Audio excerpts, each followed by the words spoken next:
نحمده ونصلي على رسوله الكريم اما بعد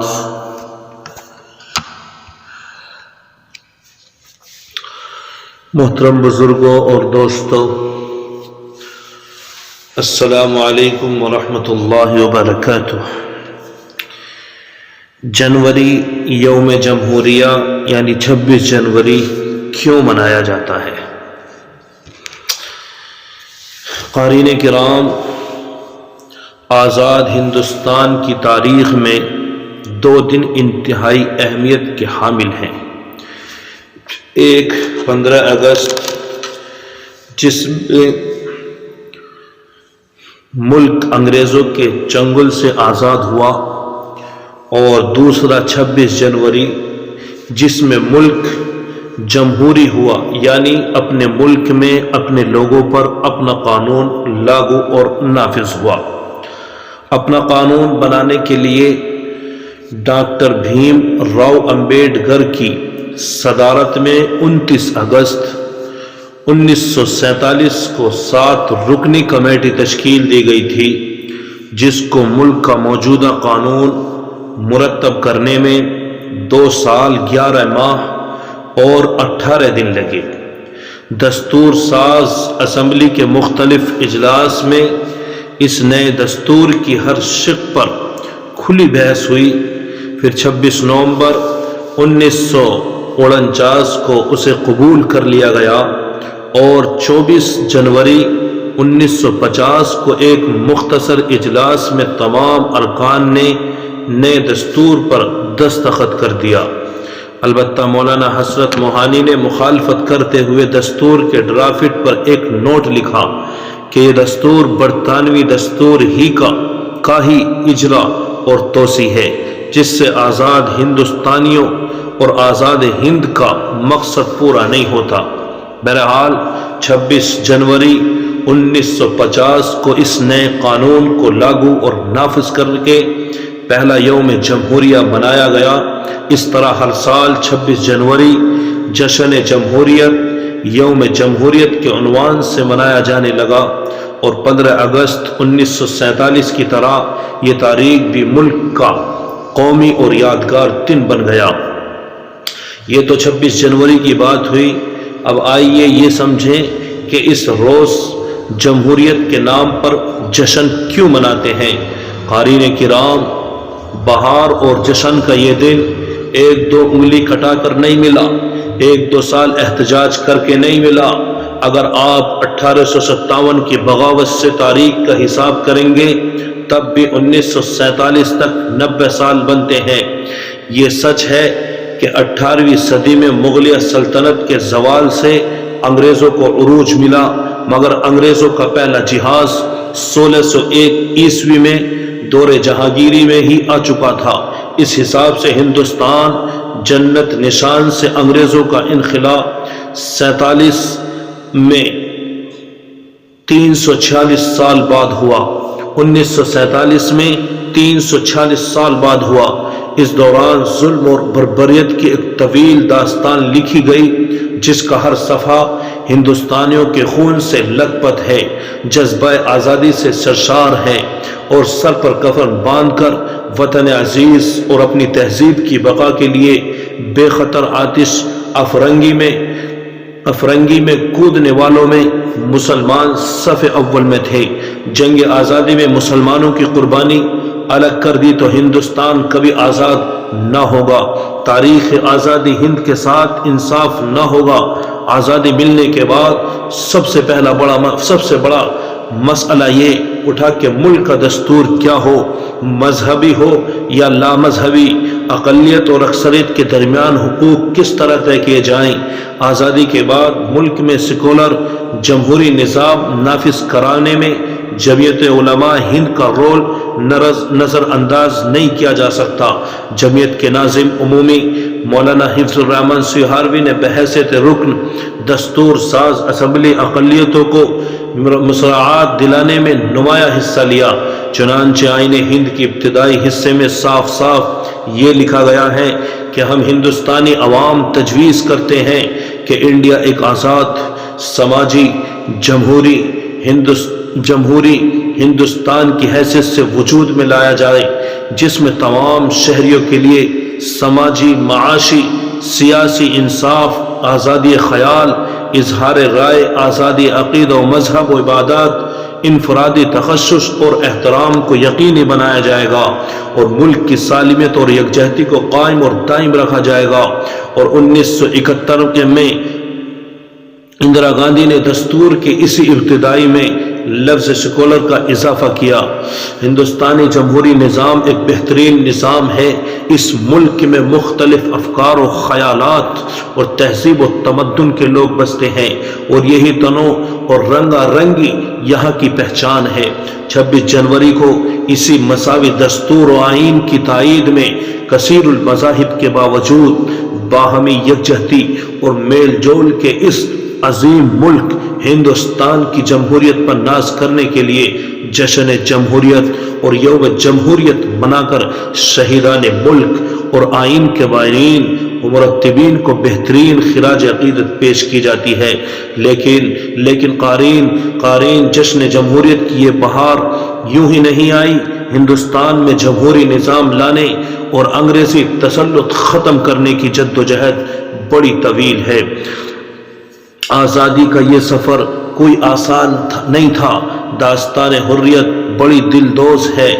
1498 میں پرتگال یعنی یورپ والے ایک عربی ملاح اور اسکوڈی گاما کی مدد سے پہلی مرتبہ بحری راستے سے ہندوستان پہنچے اور کلکتے سے اپنی تجارتی سرگرمیوں کا آغاز کیا اور ایک عرصے تک خوب منافع کمایا۔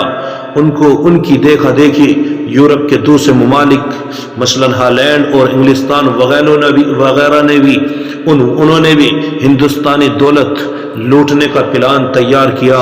چنانچہ انگلستان کے 101 تاجروں نے 30,000 پاؤنڈ یعنی انگریزی روپیے جمع کر کے ایسٹ انڈیا کمپنی کے نام سے کمپنی بنائی، اور 1601 میں ان کا پہلا جہاز ہندوستان آیا۔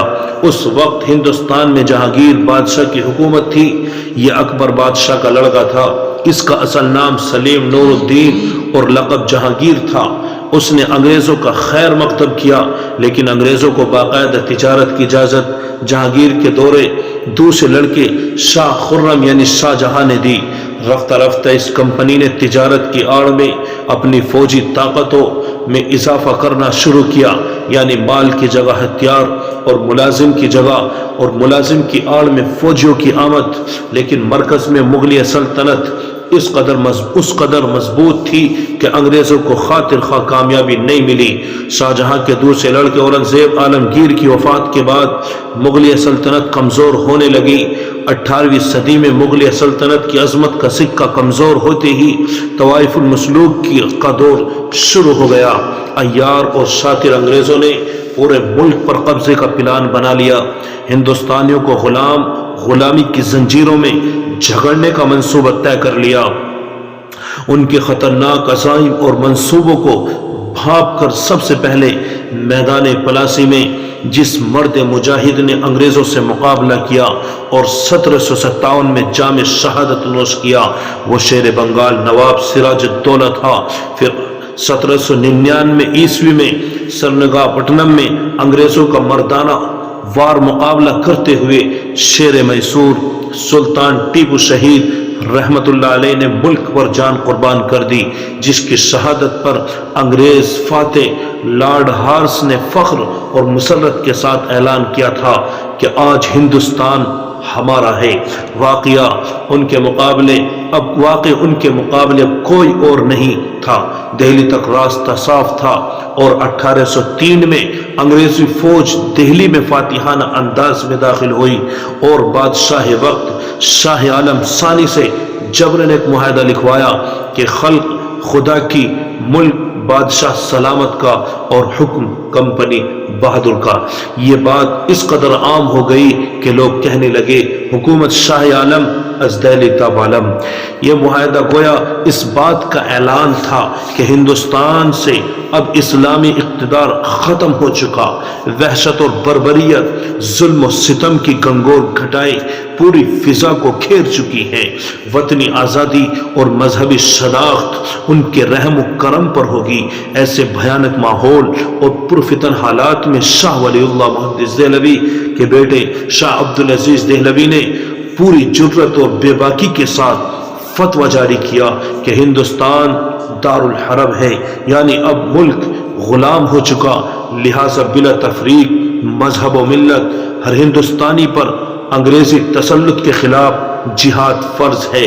ان کے فتوے کی روشنی میں علماء کھڑے ہوئے، سید احمد شہید اور شاہ اسماعیل شہید رحمہم اللہ آگے بڑھے اور پورے ملک کا دورہ کر کے قوم کو جگایا اور ہر طرف آزادی کی آگ لگا دی، اور 1831 کو بالا کوٹ کی پہاڑی پر لڑ کر جام شہادت نوش کیا۔ دھیرے دھیرے پورے ملک میں انگریزوں کے خلاف ماحول بننے لگا۔ انگریزوں کے مظالم کوئی ڈھکے چھپے نہیں تھے، چنانچہ میلکم لوئن جج عدالت عالیہ مدراس و ممبر کونسل کے لندن سے اپنے ایک رسالے میں ظلم و بربریت پر لکھتا ہے کہ ہم نے ہندوستانیوں کی ذاتوں کو ذلیل کیا، ان کے قانون اور وراثت کو منسوخ کیا، بیاہ شادی کے قاعدوں کو بدل دیا، مذہبی رسم و رواج کی توہین کی، عبادت خانوں کی جاگیریں ضبط کر لی، سرکاری کاغذات میں انہیں کافر لکھا، امارا کی ریاستیں ضبط کر لی، لوٹ گھسوٹ سے ملک کو تباہ کیا، انہیں تکلیف دے کر مال زاری وصول کی، سب سے اونچے خاندانوں کو برباد کر کے انہیں آوارہ گرد بنا دینے والے بندوبست قائم کیے۔ اور 1857 میں پھر دہلی کے 34 علماء نے جہاد کا فتویٰ دیا، جس کی وجہ سے معرکہ کارزار پھر گرم ہو گیا، اور دوسری طرف انگریزی فوجیں پورے ملک میں پھیل چکی تھی، اور ہندوستان سے مذہبی بیداری اور سرگرمی ختم کرنے کے لیے انگریزوں نے بے شمار عیسائی مبلغین پادری کو میدان میں اتار دیا تھا، جسے انگریزی فوج کی پشت پناہی حاصل تھی، جو جگہ جگہ تقریریں کرتے اور عیسائیت کا پرچار کرتے۔ اسی دوران یہ خبر گشت کرنے لگی کہ انگریزی حکومت نے ہندو مسلم کا مذہب خراب کرنے کے لیے اور دونوں کے درمیان اختلاف پیدا کرنے کے لیے آٹے میں گائے اور سور کی ہڈی کا گردہ ملا دیا، کنویں میں گائے اور سور کا گوشت ڈلوا دیا۔ ان واقعات نے ہندوستانیوں کے دلوں میں انگریزوں کے خلاف نفرت کی ایک آگ لگا دی۔ ان کی ان مذہب مخالفت پالیسی کی وجہ سے انگریزی فوج میں ملازم ہندو مسلم سب نے زبردست احتجاج کیا۔ کلکتہ سے چنگاری اٹھی اور دھیرے دھیرے پارپور، امبالہ، لکھنؤ، میرٹھ، مراد آباد، سنبھل وغیرہ تک پہنچتے پہنچتے شعلہ بن گئی۔ احتجاج کرنے والے سپاہی اور انقلابی منگل پانڈے اور ان کے ساتھیوں کو پھانسی دے دی گئی، اور جہاں جہاں احتجاج ہوا اس پر سنجیدگی سے غور کرنے کے بجائے سخت قوانین بنا دیے گئے، احتجاجیوں کی بندوقیں چھین لی گئیں اور وردیاں پھاڑ دی گئیں۔ دوسری طرف 1857 میں ہی جب ہر طرف بغاوت کی لہریں پھوٹ چکی تھیں، لوگ ادھر ادھر سے آ کر حاجی امداد اللہ مہاجر مکی کی قیادت میں انگریزوں سے مقابلے کے لیے بےتاب تھے، اور بانی دارالعلوم دیوبند حضرت مولانا محمد قاسم نانوتوی اور مولانا رشید احمد گنگوہی اور مولانا منیر و حافظ ضامن شہید رحمہ اللہ بطور خاص حاجی صاحب کی قیادت میں شاملی کے میدان میں انگریزوں کا مردانہ وار مقابلہ کیا۔ اور دوسری طرف جگہ جگہ بغاوت پھوٹنے کے بعد زیادہ تر انقلابی فوجیوں نے دہلی کا رخ کیا اور جنرل بخت خان کے ساتھ مل کر پورے عزم اور حوصلے کے ساتھ دہلی شہر اور مغلیہ حکومت کا دفاع کرتے رہے۔ نانا صاحب تابتا ڈولی، رانی لکشمی بائی، رانا بینی مادھو سنگھ وغیرہ بھی پیش تھے، مگر انگریزوں کی منظم فوج کے سامنے بغاوت ناکام ہو گئی، اور انگریزوں نے 20 ستمبر 1857 کو لال قلعے پر باقاعدہ قبضہ کر لیا، اور سلطنت مغلیہ کے آخری چراغ بہادر شاہ ظفر کو گرفتار کر کے برما جلا وطن کر دیا گیا۔ قارئین کرام، 57 کی بغاوت، جسے انگریزوں نے غدر کا نام دیا تھا،